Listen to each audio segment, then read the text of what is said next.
Thank you very much. Hey, we're very excited to be here today. We're going to sit down? All right. Okay, great. Well, since I am the exercise lady, and I have a captive audience here, there's no escaping. I am going to ask you to do a couple of movements with me, okay? Are you ready? Are you game? Let's have a little bit more enthusiasm. Are you game? There we go. Simply uncross your legs, sit up as tall as you can, connect the dots between your belly button and your spine. Very good. That's what we call great posture, right? Now take your shoulders up to your earlobes and place them down and back in your back hip pocket and roll those shoulders up and down and back again.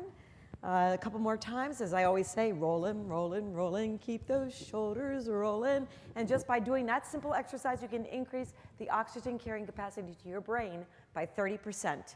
Wow. That's amazing, isn't it? So I am now going to ask you to hold that posture, that great posture, through the next 20 minutes as we give our presentation. As Lynn said, my name is Victor. As it was said, our name is Lynne and Victor Brick, and we have started the John W. Brick Mental Health Foundation in memory of my late brother John, who suffered from schizophrenia his entire life and succumbed from complications of the disease at a very early age. I think before we get started, I think it's a good idea for you guys to get to know us a little bit and know a little bit of our background, because it's really, this is our story and this is what we're doing, and this is not so much going to educate. I mean, we're kind of speaking to the choir here, but we want to let you know what we're doing, why we're doing it, what our objectives are, and maybe how you can help, and maybe how we can work with you. So anyway, I grew up as part of a large family in Honolulu, Hawaii. I moved to the DC area as a young lad. I kind of got lost in the counterculture, looked in the window of the dance studio as a kid at college and saw this young lady. We dated casually at first, and upon graduation, we got married. Then I went to work as a recreation director. My office hours are from 1 to 2:30 daily.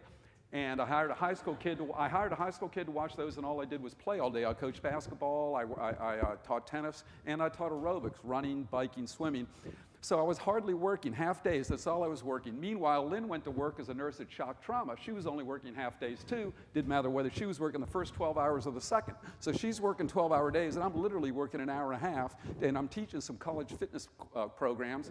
And in the summer, I answered an ad for a exercise instructor at the Bel Air Athletic Club in Bel Air, Maryland. I thought they wanted me to do, like I said, what I was doing at college, biking, swimming, running, that kind of stuff. I show up everybody's in leotards and tights, all women, and they wanted me to teach aerobic dance. I was doing okay. I was actually doing okay. I was doing a warm-up to Scarborough Fair. But when I broke out the ropes and they started hitting themselves in the head and falling into the wall and everything, I realized I was in trouble.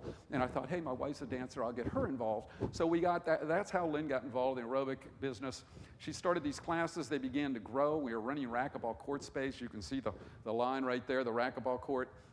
And it grew to the point where we had 400 people paying us $40 cash money every 2 months. I mean, we would make $300 a month. It was real money. You could fold it, you could smell it, you could put it in your hand. $300. We didn't think it got any better than that. Then, lo and behold, Lynn goes and gets pregnant, and all of a sudden, our star is out of action, and she can't teach her 20 hours a week. So now we had a choice. We could stop playing at this thing, and I could go back to recreation director and teaching it part-time, and Lynn could take some maternity leave and then go back to nursing. Or we could get into this thing that we really loved, which is fitness. We could take the leap of faith and go for it. Now, when you want to go for it, so we looked at a club to buy the Bedonia Fitness Center. When you really need money for something, when you're young, right out of college, who do you always go to and who will always back you? Who's the one person in the world, the two people in the world? Your parents. And that's exactly what we did. We borrowed money from our parents.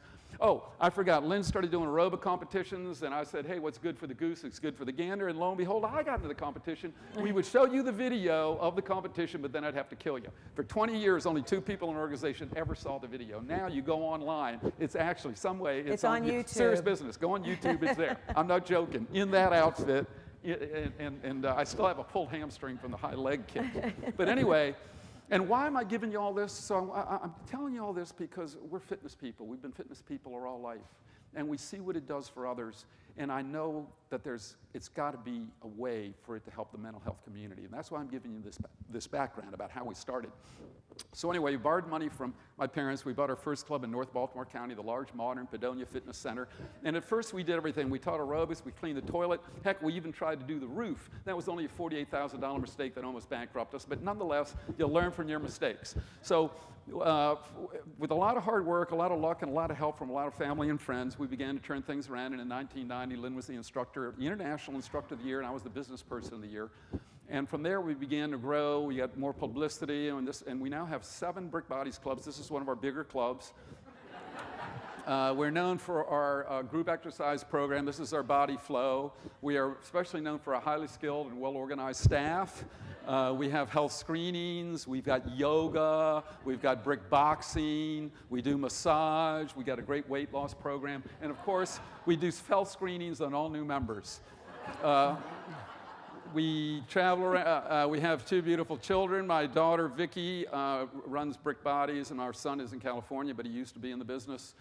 And 2 beautiful dogs, which unfortunately I should remove that picture because they both passed in the same week. Both these dogs. It's a long. It was terrible. Talk about a psychological disaster. But anyway, we travel. We're international fitness consultants. We travel around the world, always in first-class accommodations. And everybody knows that Lynne is the fitness person, but I want you to know that not only do I do aerobic activity, but I do strength train regularly. I want you to know. Now, I showed this at one of my staff meetings, and one of my trainers, this big guy, comes up and he goes, "How much did you weigh in that picture?" I said, "Oh, I was a little bigger then." But anyway, what a lot of people don't know is that in 2007, we formed a partnership with some of our friends from longstanding, and we bought the rights to Planet Fitness in Maryland. How many people here belong to a Planet Fitness? Show of hands. In every crowd, there's tons. We have 300,000 members in our Planet Fitness alone. There were 7 million members in the United States, which, by the way, is more than 2% of the population, belongs to Planet Fitness. And we happen to own 50 Planet Fitness clubs. This is our first one. We opened in Frederick. We opened in Tennessee with another partner in 2012. In 2013, we opened in Broward County, Florida. We have clubs in Florida. In 2013, we were the franchise of the year. We were the first franchise of the year. This is a new brand. It just went public. In 2014, we're the developer of the year, and again, which means we opened the most clubs of anybody in the company. And again, in 2014, we had the highest rating, and we opened the most, again, this past year. This was just in New Orleans, just 2015. Not 2105, but 2015. So these are our partners. It's a partnership group. As I said, we have clubs in Maryland. We have clubs in Tennessee. We have clubs in Florida. We have clubs in Washington, D.C. We just opened a club on New York Avenue as you go into the district, and we opened more clubs in D.C., and we're getting ready to open our first club in Seattle, Washington. And why do we open clubs like all over the place? It's a franchise. You buy territory. So we bought that territory. We buy this territory. But the point is that we now have this organization, and we have access to people. And we have access to 300, between Brick Bodies and Planet, we have 350 subjects. 350,000. 350. We have 350 employees in one state. But anyway, and we realized, gosh, we can do something here. And Lynne and my philosophy, any of you guys read the book The Prince by Machiavelli, he says, ultimately you will be judged by what you give back to society. Ultimately, you will be judged by what you give back to society. And yes, we got this really nice health club organization. It's doing pretty good, and it's getting a lot of people in shape. But we think we can do more with it. And what we think we can do more with it is make a dent in the universe, like Steve Jobs says, in the area of mental health. And so we had this great idea to start this longitudinal, and we started doing the research. See, my brother John, let me give you a little background about my brother John. My brother John, as I said, grew up, was the firstborn, and he was the apple of my parents' eye. I mean, look at the look on my parents' face. My father was this dashing U.S. military officer. My mother was this gorgeous Filipino lawyer. They met right during the Battle of Manila. And it was a movie. My mother worked for the MacArthur administration, and my father was part of the liberating force, and I could go on and on. But anyway, they have this beautiful kid, and this guy's got, with everything we've done, this guy's got more talent in his one finger than I have in my entire body. And at one time, he was going to be president of the United States. President. And all of a sudden, we start growing up in Hawaii, and you can just see the look. He's the farthest over. There's already a hazed look in his face. And we knew that John just wasn't quite right. And when we moved to the D.C. area, so my father had left the military and he got into the Corps of Engineers. And when you were in the government at that time, especially with something to do with the military, you were at different places. But sooner or later, you got back to the center of the universe of the government, and that's Washington, D.C. And that's how we ended up in D.C. So from Philippines, Okinawa, Hawaii, D.C. And so when we got to D.C., John still excelled at sports. I mean, look at that stride. He was one of the top runners in the state of Maryland. He was a brilliant student, but he began to show signs of schizophrenia and an inability to adjust.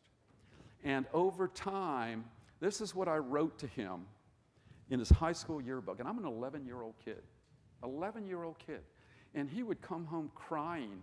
This was a guy that was one of the best athletes in the state of Maryland. He would come home crying, why don't people understand me? And this and that. And I wrote, John, thanks for your help. You gave me my sports. I hope I can do as much for you as you did for me.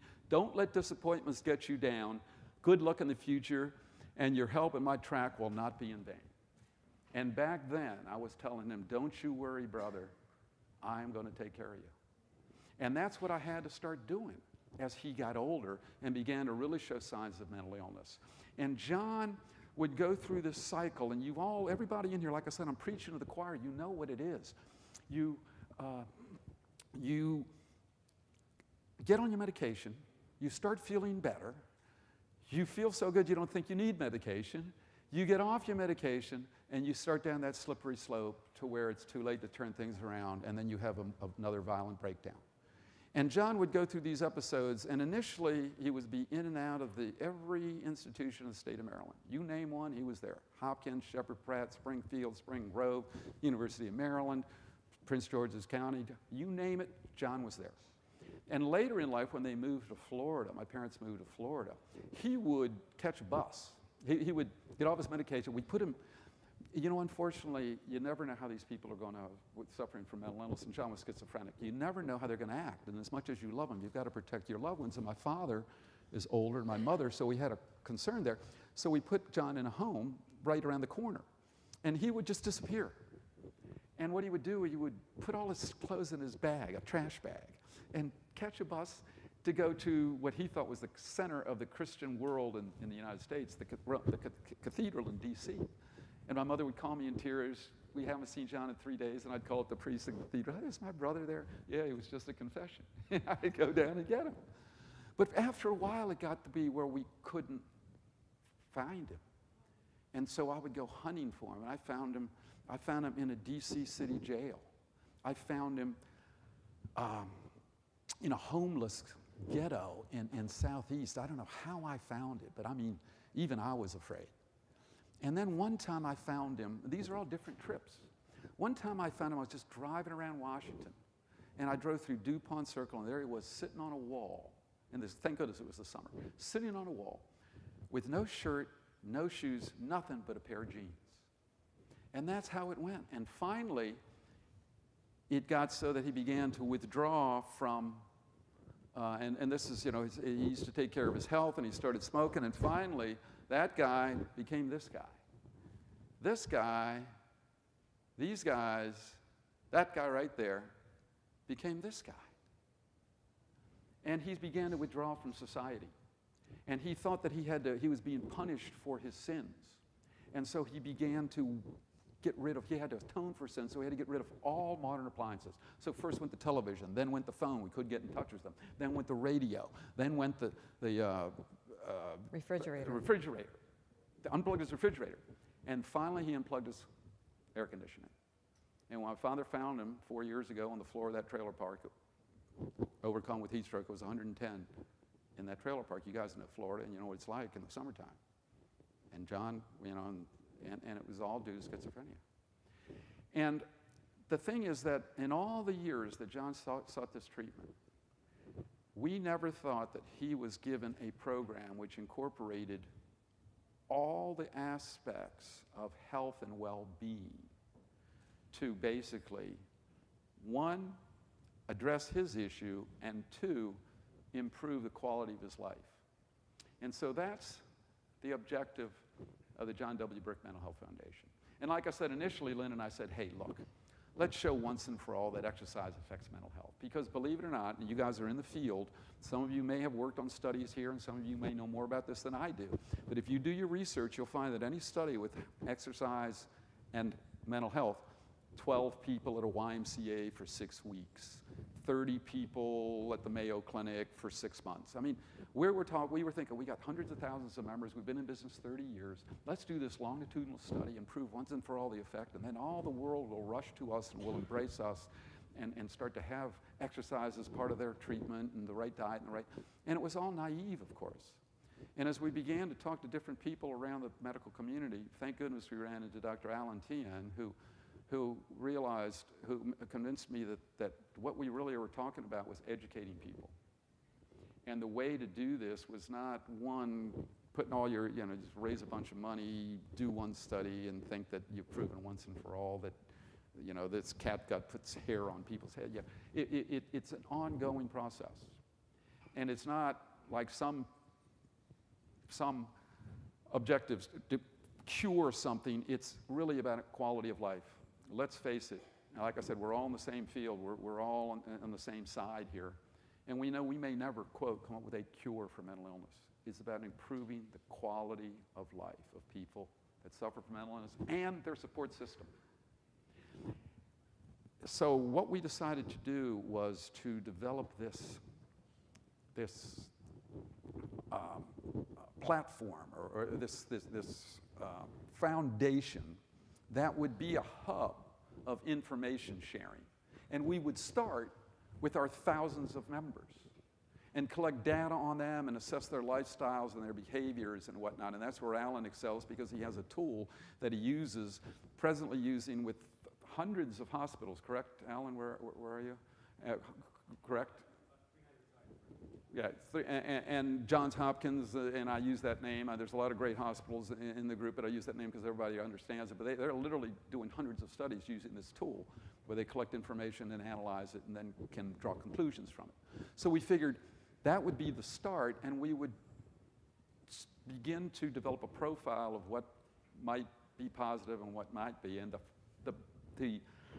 the mission of the John W. Brick Foundation. I'll share that. Beg your pardon? I'll share that. Okay. The mission of the John W. Brick Mental Health Foundation Yes, dear. is to advance learning. I do have a speaking role. Is to advance learning on how exercise, diet, relationships, and healthcare fit together to benefit mental health. So our 4 big pillars are the exercise, nutrition or diet, relationships, and healthcare, and how we can move the needle forward, shift, even if it's baby shifts, just shift from that one end of the continuum of happiness to the opposite end, which is, of course, severe psychosis, suicide, and schizophrenia, and other severe mental health issues, but move the needle toward the happiness end of the continuum. So, as Lynne said, we look at mental health as a continuum, with happiness at the one end, in the middle, mild to moderate forms such as depression and anxiety, and at the far extreme, severe cases like schizophrenia, psychosis, and even suicide. And right now, the John W. Brick Mental Health Foundation isn't focusing on the far end. We're focusing more on the middle. We're analyzing, or we're collecting data, basically, and then we are going to be able to draw some conclusions and then run the next study, which may be based on the conclusions, or it may be actually something done in the clubs. It's an ongoing process. It may be something done in conjunction with people in this room. It's a collaborative effort. What we are really trying to do is build a network of educational resources in the mental health field, and that's why we're here today, to let you know what we're doing, and maybe in the future we will be working with you. You will tap into our data, we'll tap into yours, and we think that the more sharing there is about healthy lifestyles, exercise, nutrition, and relationships benefit, and the healthcare system. Nobody, like I said, my brother John, getting off his medication was the worst thing he could do. I'm not here to try to tell somebody that exercise is going to replace the healthcare system, but it all works in tandem. So I've gotten a yellow card. Usually in soccer, a yellow card means you got to get off the field. Is that what it means here too? Kind of. But we will be around the rest of the evening and tomorrow if you'd like to talk to us. And as I said, we wanted to share our vision, and hopefully it's your vision too, to see how the different aspects of a healthy lifestyle can work together to address the various forms of mental health. Was there anything you wanted to add, Lynn, or questions real quick? We'll take one or two questions. We would love to address any questions that you may have. No? All right. Well, I want to thank you very much for your time, your presence.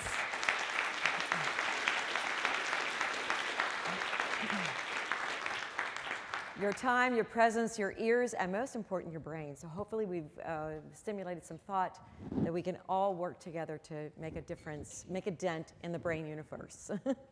Thank you. Thank you.